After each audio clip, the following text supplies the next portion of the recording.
So we're back with another Rants review. This time we're checking out Looney Labs' brand new game, 7 Islands. This is a game where you're supposed to jump between islands, specifically trying to get to the beacon and be the first to have your 2 players on the island. The game also has a solo play mode, but we'll go over that at the end. Let's open this up and see what comes inside.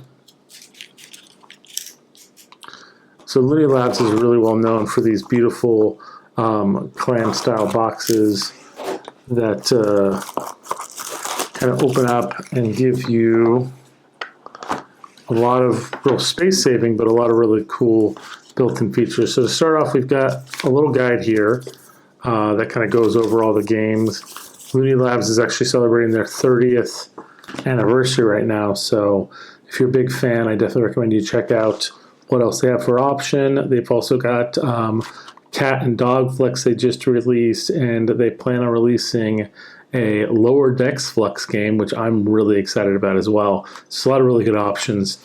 Great way to celebrate their 30th anniversary. This is the actual guide for the game. It's a 1-page that is showcased. Really easy to kind of work. Multiplayer, single player rules. Overview, guide of the cards. Pretty nice. And then got tokens here.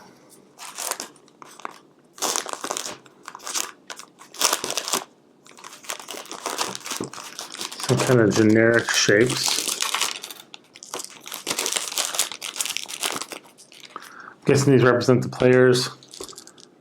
There's 2 of each type, which works out great because you're supposed to have 2 players for each player. So we got 1, 2, 3, 4. 4 of those. The game is designed to either played by a solo player or a game that's 2 to 4.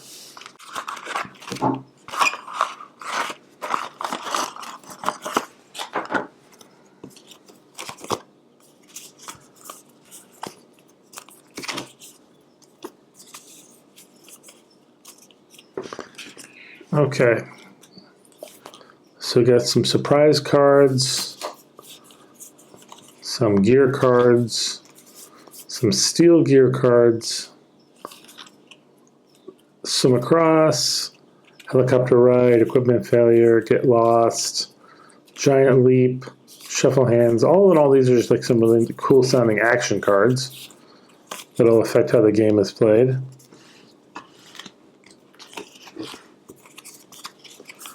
We get some island cards, it looks like. The action card. Looks like a guide card.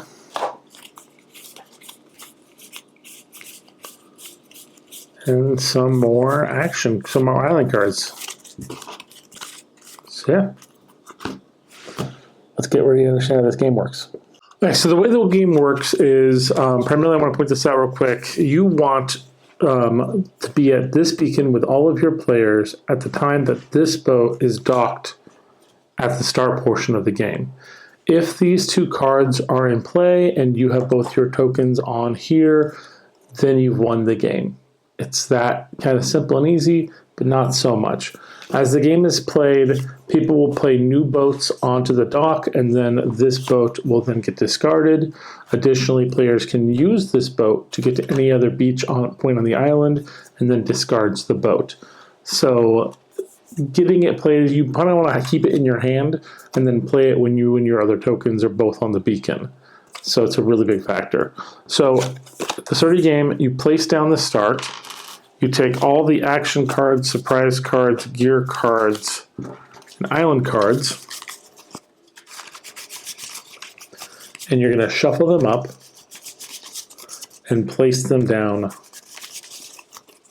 onto the table.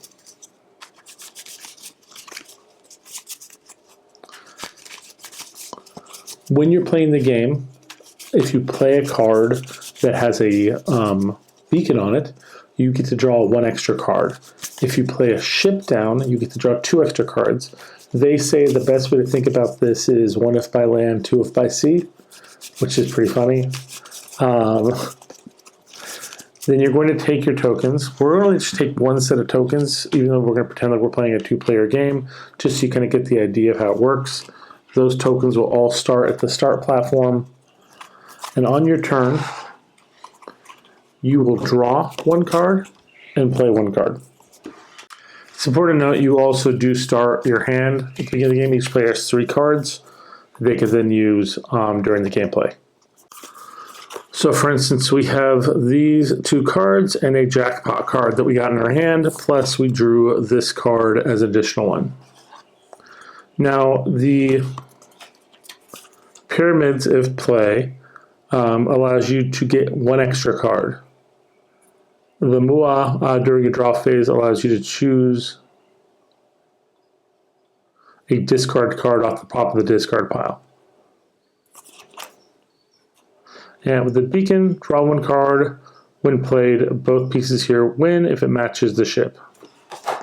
So then on your turn, you can play a card. Keep in mind that you have to follow the rules of the island. Has to match like where the beaches go. But you don't get to draw a card when you place the pyramids. You get to draw a card if you start your turn with a piece on it. After you play a card, you are able to choose to move one of your tokens. It's an optional option. And then if you've got a beach card, you can play the beach card as a freebie on your turn, as a bonus beach. So the card with that little beach edge on it is a beach card. So that would be a turn. Then you move to the next player. Next player will draw a card, so on and so forth. When it gets back to your turn, because I have a token that's here on a pyramid, I get to draw 2 cards, not 1, which includes a gear and another beach card. This says you can draw at the start of your turn. You may choose from among the discards. So no cards currently discarded. So I'm going to play Jackpot. Jackpot allows me to draw 3 extra cards and becomes discarded. Now I can play a free beach card, but it has to be able to work. So this does not work. This one doesn't work. This one does work, but it starts to close off the island a little bit. But these are options that can be done as a freebie. Your hand limit is 7, with only a maximum of 3 gear that can be played.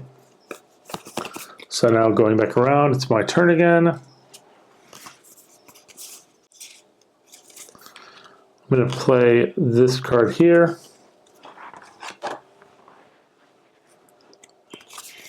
That allows me to draw another card. Nice. And I'm going to optionally move this token here and end my turn. Now, at the beginning of the next turn, I get to only draw 1 card. I'm going to place down a land. Now you can place down as your action play a land card that doesn't go anywhere and is considered floating. Once an option for it to be placed down exists, it can then be placed there by the player whose turn it is that it's doing. Hypothetically speaking, this can be placed right here. So it doesn't have to apply the floating rule, it literally just gets placed. Then, as a free beach place, I'm going to place this one down here, now creating a second island off of this side right here. It's going to go off of here. Now my cards are 5, my turn's over, next turn. Next turn, I'm going to place this one down here. It's another beacon, so I get to draw another card. I'm going to move over here. And then as a free beach action, I'll place that one down there. Again, I have 5 cards, so I'm able to keep my hand limit the way it is. No gear set down just yet. Now it's a new turn.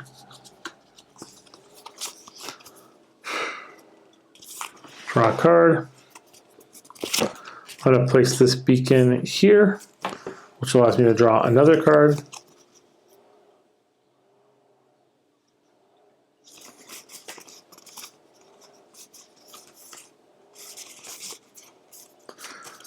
And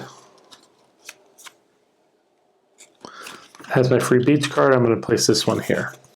And that's my turn currently.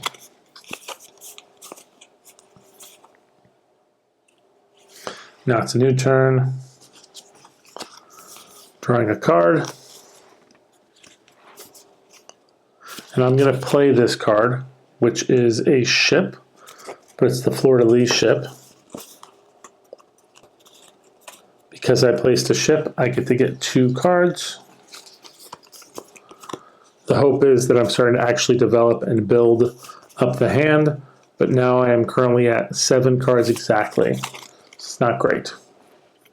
As my optional move, I'm going to move here, which allows me to take the boat to this beach, and then the boat gets discarded. On my next turn, I get to draw 1 card.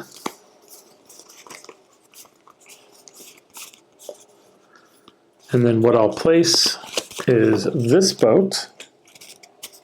My optional move, I'll move here, and I've won the game.